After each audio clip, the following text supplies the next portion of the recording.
In a world recovering from industrial revolution and global war, a new architectural movement emerged, radical in simplicity, clear in purpose, and devoted to logic over luxury.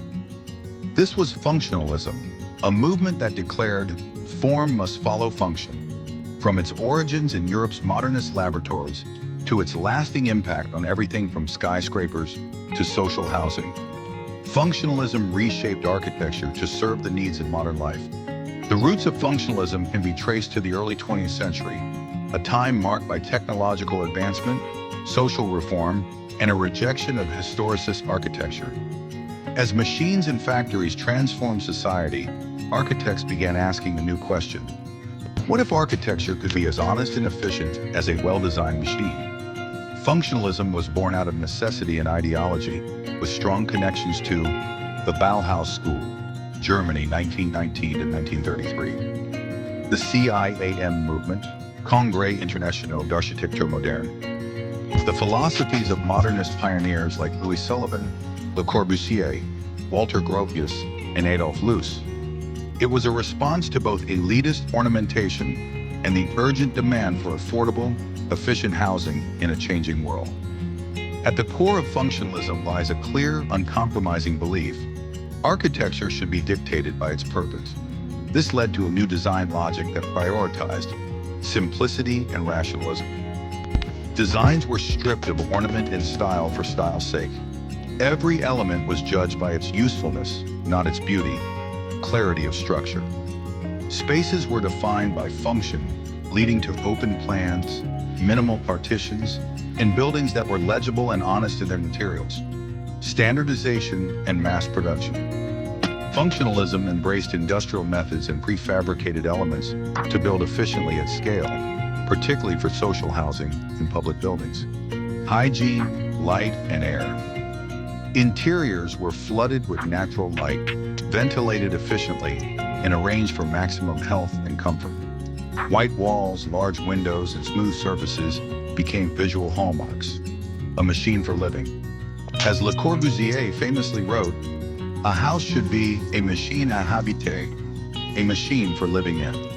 Function dictated form, and form followed in perfect clarity. Functionalist architecture wasn't merely theoretical, it was built at scale, from private homes to entire cities.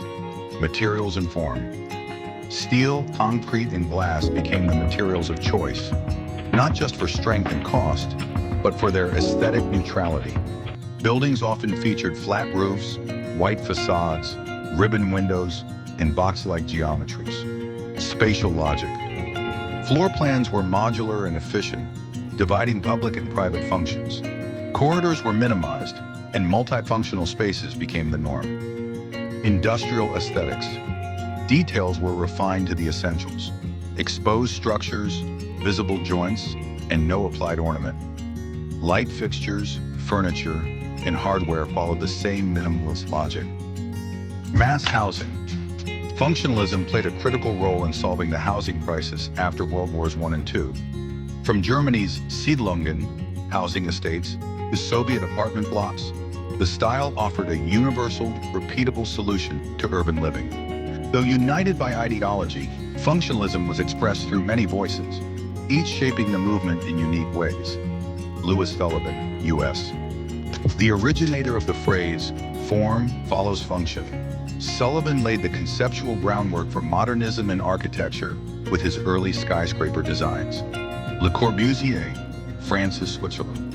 A leader of functionalism and CIAM, Le Corbusier built prototypes like Villa Savoy and Unité d'Habitation, blending social ideals with rational form. Walter Gropius, Germany. Founder of the Bauhaus, Gropius promoted architecture as a social instrument, merging art, technology, and mass production. Adolf Loos, Austria. Author of Ornament and Crime, Loos condemned decorative excess and influenced generations with his strict architectural purity. Hannes Meyer and Ernst May advocated for architecture as a social tool, bringing functionalist housing to workers and expanding the movement into urban planning. Alvar Aalto, Finland, brought a humanist and organic sensitivity to functionalism, softening it with natural materials and warmth. Though its peak was in the early to mid-20th century, functionalism left a profound and permanent mark on architecture, design, and everyday life. It shaped modern cities from Berlin to Brasilia. It influenced industrial design, from Bauhaus chairs to IKEA furniture. It redefined urban housing, education, and healthcare spaces. It laid the foundation for later movements like international style, brutalism, and minimalism. And while critics later challenged its coldness and rigidity, functionalism's clarity of purpose still resonates in architecture that aims to serve, simplify, and endure. Functionalism was not about trends or styles. It was about purpose, clarity, and serving the human condition through rational design.